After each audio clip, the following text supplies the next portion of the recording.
I'm here today with Lucretia Berry, author of a new book titled Teaching for Justice and Belonging, A Journey for Educators and Parents. Lucretia is the president and learning community director of Brownicity, which makes important scholarly informed anti-racism education accessible.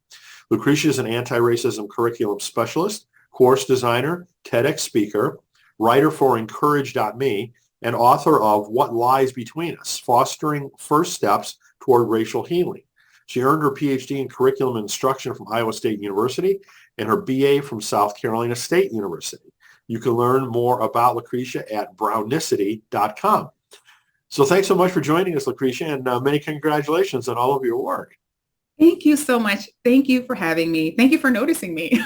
Oh, no. Well, we were talking before, we've got a lot of mutual friends. And so, Yeah. The people encouraged me and said, you need to talk to Lucretia. So I said, sure. Thank you. Thank you for listening to your friends. So maybe to get started, what else would you like people to know about you than what I briefly touched on there?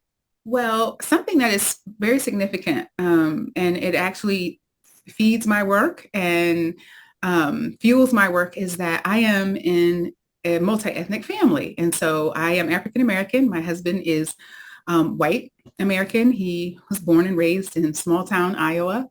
And we have 3 multi-ethnic children, 3 girls, and we hit the jackpot. And so much of that, wanting to give them tools, a truth identity, to be able to navigate our hyper-racialized society is, I think, what so easily slid us, and I mean all of us, my husband and I and our girls, into this work. I do have a background in, education, curriculum and instruction, and anti-racism education and multicultural education, but I don't think that but I know it's because of my family dynamic that I do it this way, and I do it with a particular passion and conviction. Cool. Well, I can totally see that. That's why that would be a huge impact in how you go about this. Yes. So before we get into the new book, though, I want to talk a little bit about your earlier book. It's titled What Lies Between Us. Can you tell us a little bit about that? Sure. Okay. So I was very fortunate to, I think I'm a person that a lot of people feel that they can ask questions. So people would always ask me questions about race and racism. And the reply would be, once I explain things, first of all, I was glad that people were curious, because, racism or, all kinds of social issues, it's so easy for us to shut down, default to, well, we're just not going to talk about that. Because there could be some pain involved. But people were brave and curious and would ask me questions. And so then they would say, well, I really feel hopeful, like based on your answers or how you address this. It makes me feel hopeful, and that I can actually be a part of the solution. And so then when the Charleston massacre happened in 2015, yes, that's right, 2015, then a group of people at my church basically said, okay, enough of the casual conversations or the side conversations. Please put something together and teach us. And so I created a course, which was natural for me because of my background. I created a course to really designed to onboard beginners into a more sophisticated and mature understanding of race, to position, the learner for change or transformation within, and then so that they could be transformative and helpful to their communities. And so I developed a course and started teaching it. I would be invited to churches to teach it. And it was really rare, people with a whole course, like, aren't we just supposed to get together and have a conversation? Like, don't we get the Black church together and the white church together and have a conversation? And, I go, well, how's that going? Because it don't go too well. I know I need to go to, but people tend to leave those things a lot more traumatized than when they came. But if you have a course and you have a guide, we know this, we have a schemata or a schema for school and for learning. You learn, you trust your teacher is your guide. You have a collection of resources, and you move from, A to Z, and you grow and you develop. And so I wanted to offer that framework, that platform, or that pathway for people. And again, it was kind of different back in 2015. And so I've been delighted to see since then, lots of organizations have jumped on the, hey, let's create a course idea or bandwagon, because we do need development around this area where we are woefully undereducated. And immediately, people, would be in the course, they would engage in the content and come alive in all kinds of ways. Things awakened in them, or so things that they were suspicious about, and things that, okay, they knew it this way, but they didn't know the whole picture. Mm-hmm.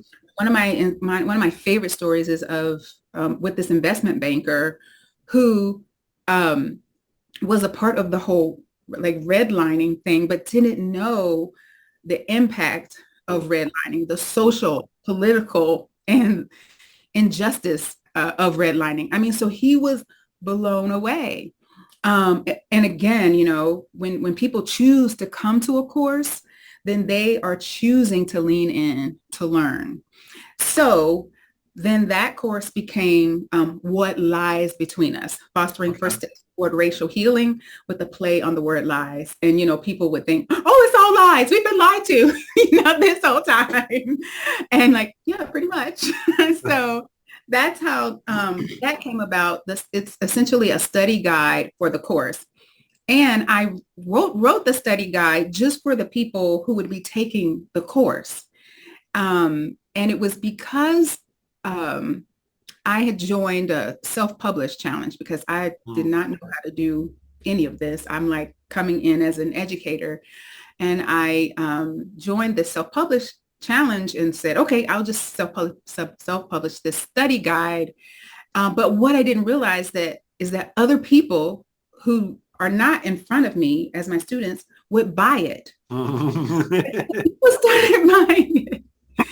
And fortunately, I was posting all of the resources on the website. So the first brownicity.com was really just the resources for this course. Okay. So then it started growing like that, either by word of mouth, or people would pick up this book.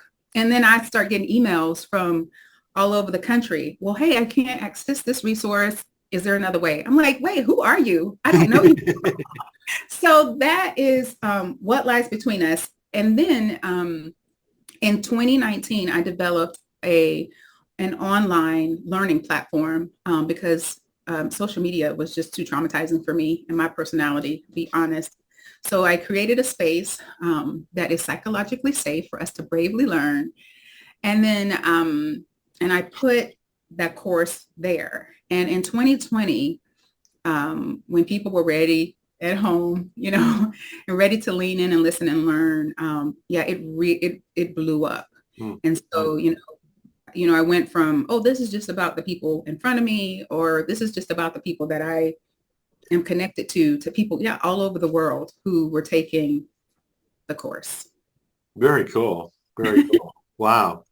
So the new book, as I mentioned, is titled Teaching for Justice and Belonging, A Journey for Educator and Parents. So how did that book come about? Okay, so that book came about because, again, I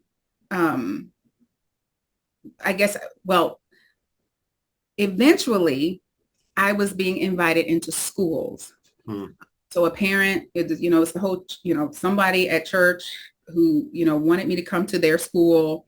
And I went to the school, brought me in. And so then I started doing work in schools, which of course, is magical to me with my background in education. And so I started working with schools and more educators. And then an education publisher reached out and said, hey, could you write something for us? And the question that, lots of people had is like, okay, how are you actually doing this? Because people can talk about it, you can theorize on what this work looks like, or how this work unfolds. But working with the school, I was fortunate enough to actually, be boots on the ground walking this thing out. So policy and relationship all at the same time. Mm. And what does this look like? And, that's what we wanted to share. And so Dr. Tia Starker Glass, the co-author, is actually one of our education advisors for Brownicity. Mm. And so she and I, we do a lot of work together here in North Carolina, and also at a particular school and in this particular community that we talk about in the book. And so what we found is often when people want us to come and, come to their school, maybe work with their teachers, people don't allow a lot enough investment time. And so another common misunderstanding is, okay, we can read one book, or we can do a one-day workshop, or we can do, a 1-hour workshop, and then we are there. And so we would say, okay, we would love to come work with you, but you need a lot of work over a long period of time. So sure, we'll come do something, we'll come kick you off for one day, but then can we come back and do something maybe once a month? And that's just not something that people understand is necessary, right? And so I thought, well, maybe if we write it down in a book and then we can say, okay, read this book first and then come back to us. Because if we were trying to tell people, and with the book we intentionally seed growth metaphor, because we're trying to emphasize it's growth, it's development. You don't go from, like, for example, we know that schools should be desegregated. Laws have already been passed. However, we still live in school segregation because we individually have more work to do. And so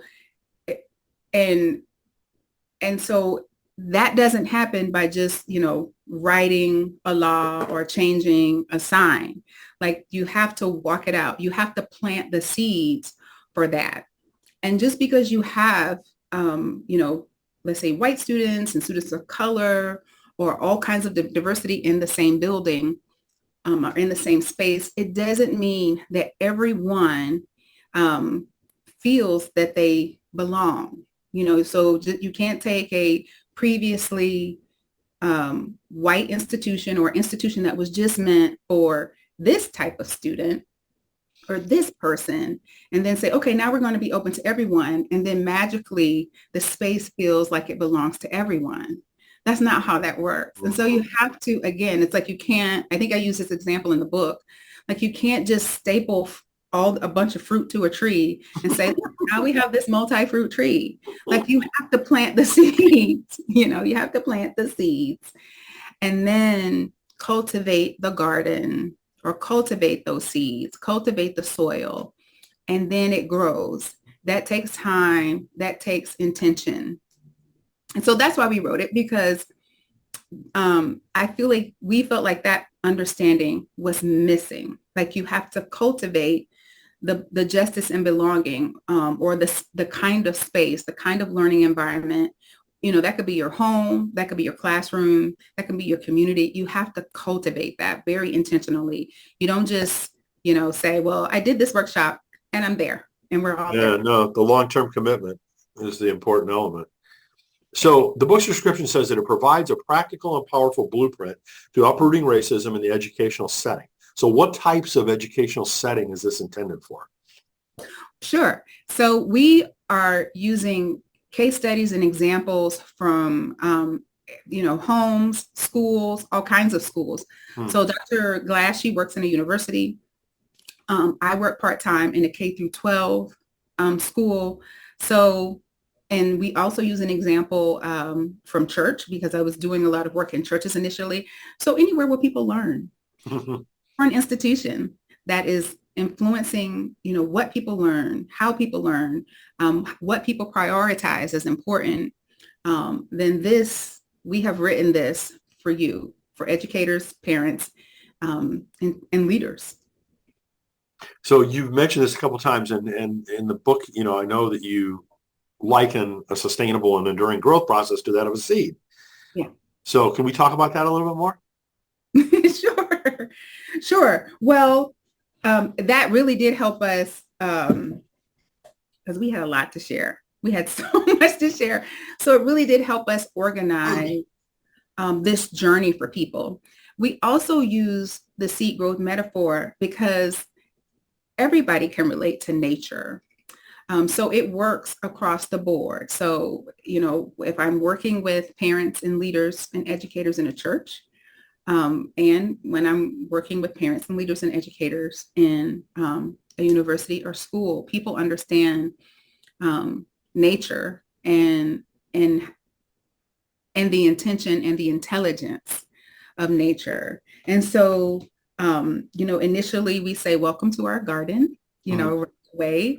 That also is a way of disarming people because people come to spaces where we are leaning into justice, and we're manifesting belonging and we're designing a better way forward. People come with all kinds of baggage, all kinds of reservations and bias and and all kinds of issues.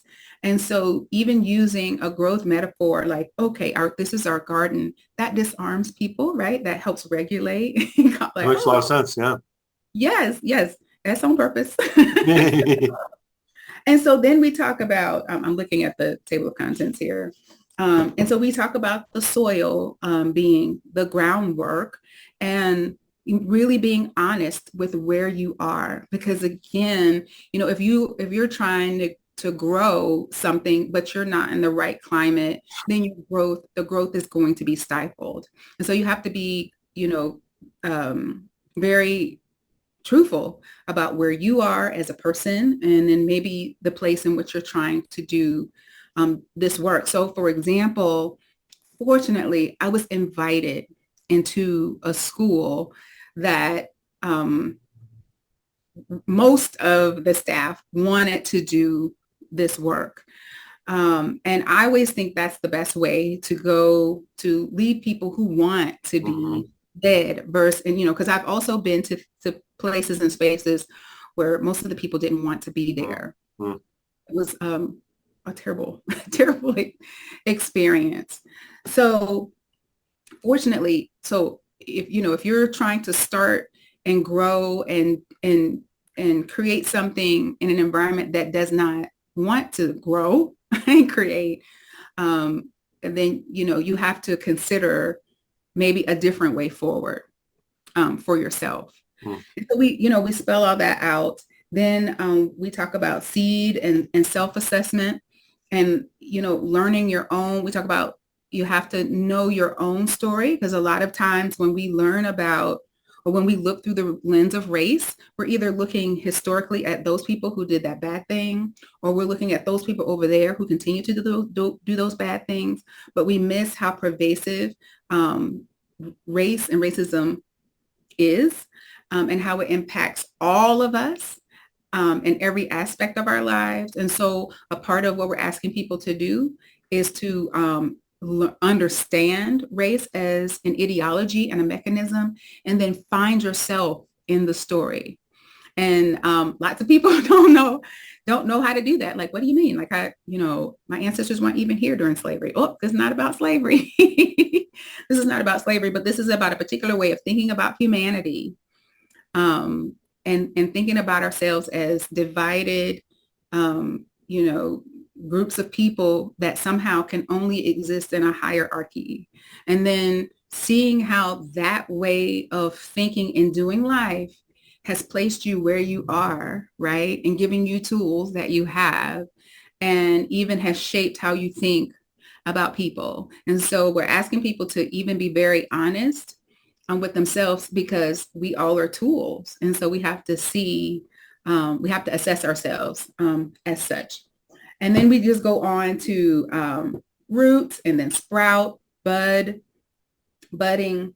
Something that doesn't happen a lot is people celebrating small growth because a bud is little. And and if we don't celebrate the small growth, we'll, blow right past it. And then it feels like you're perpetually on a grind all the time.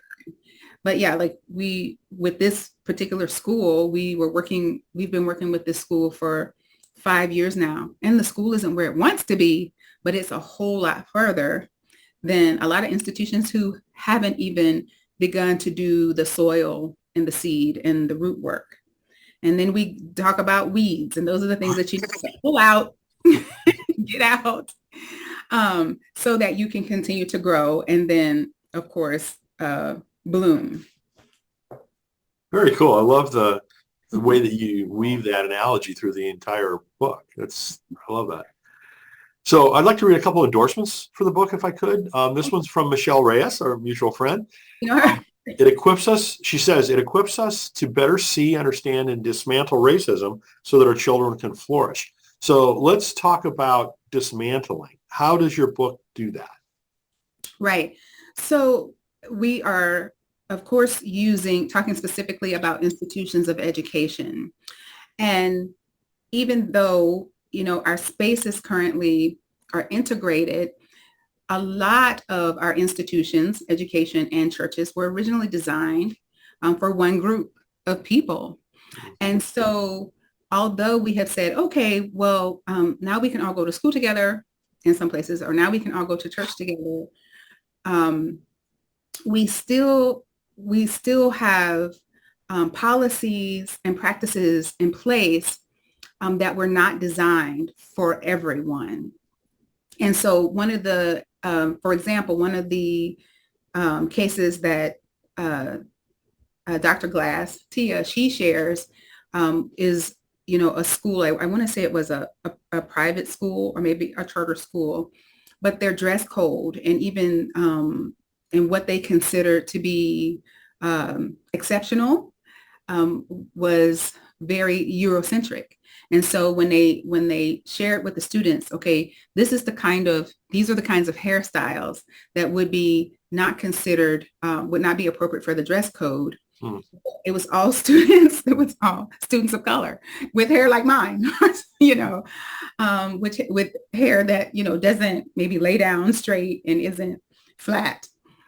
So again, you have to consider the practices that are in place. Like, for example, if you are a charter school that doesn't have, public like transportation and busing. So then are you holding meetings and all kinds of important information? Is that happening when parents who work during the day and they can't get to school? Are you considering all kinds of lifestyles, all kinds of families, all kinds of ways that students are being taken care of? Not every family, not every way of life looks like the Leave It to Beaver version of family. And so it's also all about choosing the books that are in your classroom library or in your home library. Are there characters that represent, can the students at your school see characters from various backgrounds? Are there, do they have the windows and do they have the mirrors? So again, it's about, looking at policies and practices that really came from, a white supremacy ideology, and then systematically evaluating them and then implementing policies and practices that, foster the growth of all the children and allow all children to dream and to see themselves and to have aspirations. Those are really good examples. So another endorsement comes from Africa Afeni Mills. She says the book leads readers away from fruitless performative actions to genuine transformation. So what are some examples of the fruitless performative actions that you're asking people to avoid? Well, and so that's common because again, we are action oriented. Like One, we found out that there's a problem and we want to, solve the problem quickly. But again, if you don't understand it, if you don't fully understand the problem or the depth of the problem, you could just be performing, right? So for example, if I wanted to impress you, maybe I would have all your books right here. you know, you know, and so, we've seen that a lot where they have the best intentions and you're trying to act, but you don't have the roots yet. So then when the wind blows, then you're in a lot of trouble. Mm. Right. And so that's what we mean by, performative. It's like, oh, well, I have these, 3 books about, I don't know, people of color in history. And so I'm done. Or we watch a film, about a person of color, or, so it's about adding in. So we've added in, and so we look different on the surface, but we still function, and our practices are still problematic. And so, for example, you can have books, that feature, let's just say, kids of color, but like, are all of the books about the struggle for equality? Like that shouldn't be, but that shouldn't be, the core and the essence of, the message is what you're giving to children. Like, well, this is the vision and this is the life of people of color. They're constantly, that's all they do is fight for equality. There is no joy. There is no dreaming. There is no being human. And so, but again, if you don't understand how we got here, then yes, some of the practices are not helpful. So also that could just be, well, we're just going to hire people, just because we need, a person of color. But okay, is this person of color aligned with your vision, or we're bringing, oh, look at us, we're bringing all of these families of color into our school. Okay, that's great. But then do you have things in place to serve their needs? Their needs may be potentially different than the students who have historically, or the families who have historically been a part of this school. Cool. So what would be like the one thing that you'd want to have happen from this book? Okay. I want people to understand that that cultivating, number one, we have to cultivate, which is a lengthy process, and you have to invest.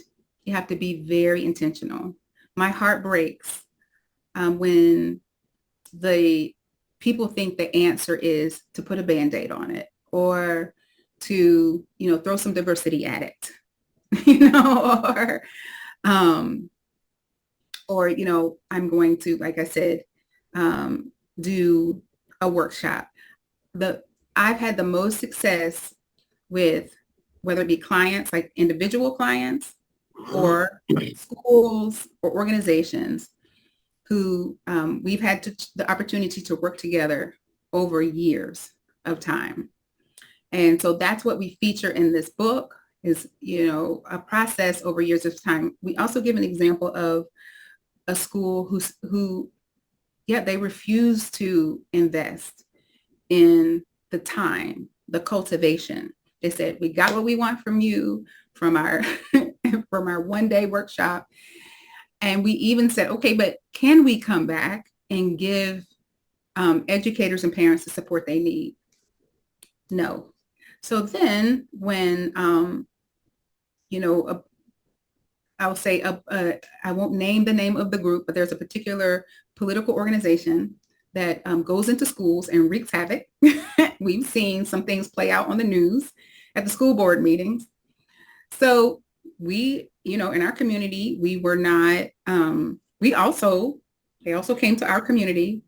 And so it was interesting to see that the school who refused to cultivate and build and invest, how quickly that political organization infiltrated their school and wreaked havoc, caused all kinds of problems. Same organization tried to infiltrate the other school that we've been working with for years and could not get a foothold, Mm.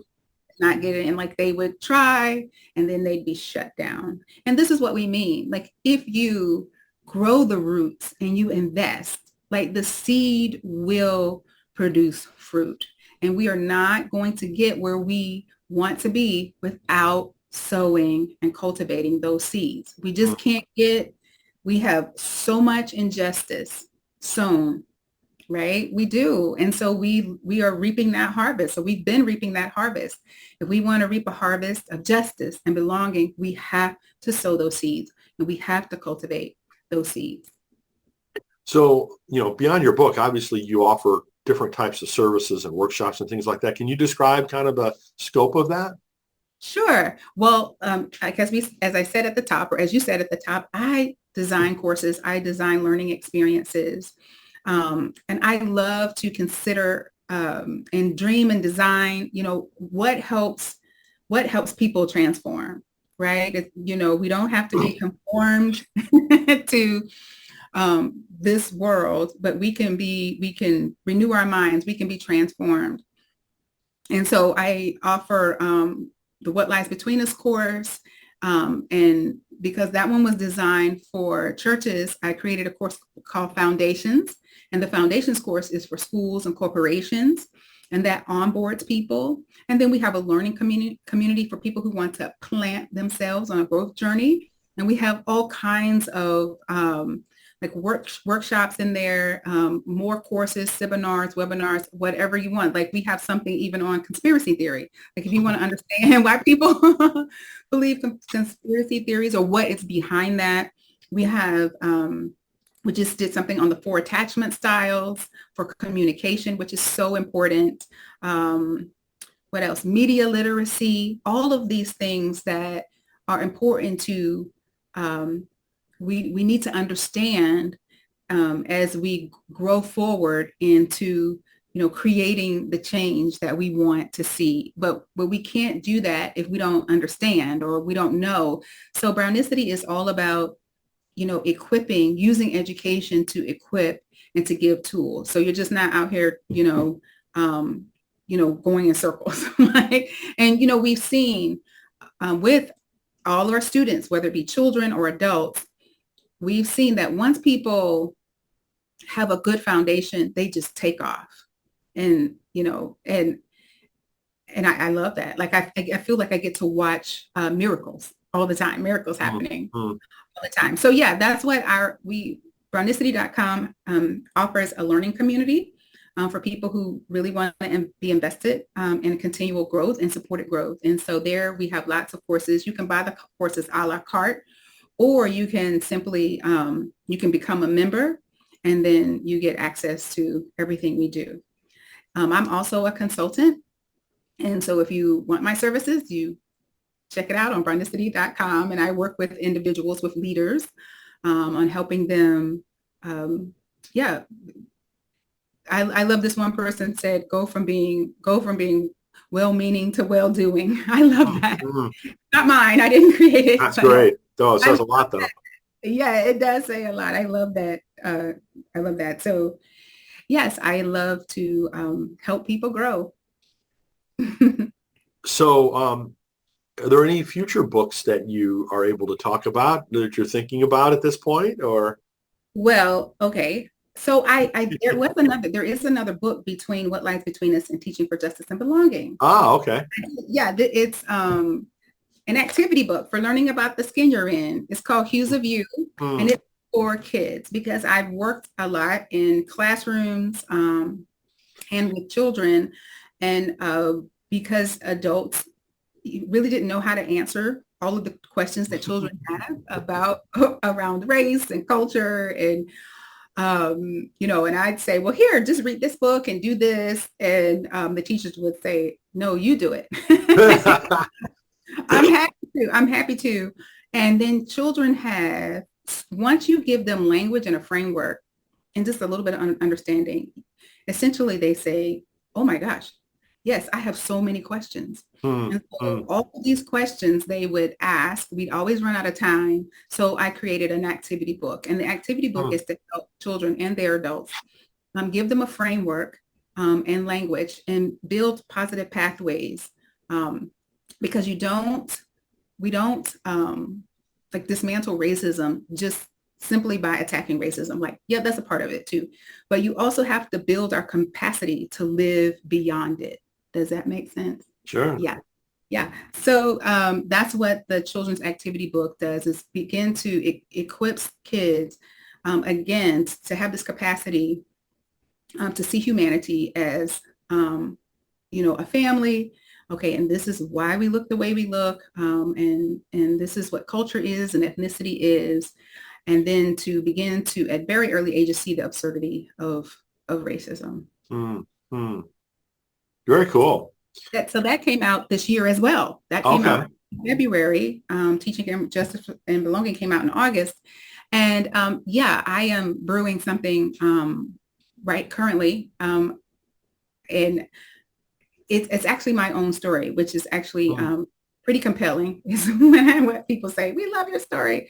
And so I want to write about my own story of healing and growth. And so hoping that it will also be this example of how to heal and grow. Yeah, we don't have to stay stuck in this. Very cool. Very cool. Well, it's really been wonderful to learn so much about, all your books and all your work, Lucretia, and I'm very glad to know more about it. And thank you for all that you're doing to make the world a better place in a lot of ways. Thank you so much. Thank you for having me on this conversation. So again, the title of the new book is Teaching for Justice and Belonging, A Journey for Educators and Parents. And please check out brownicity.com. It's just the way that it's spelled, is just the way that it sounds. BROWNICITY.com. So Lucretia, thank you so much and congratulations on all your work. Thank you so much, Brian.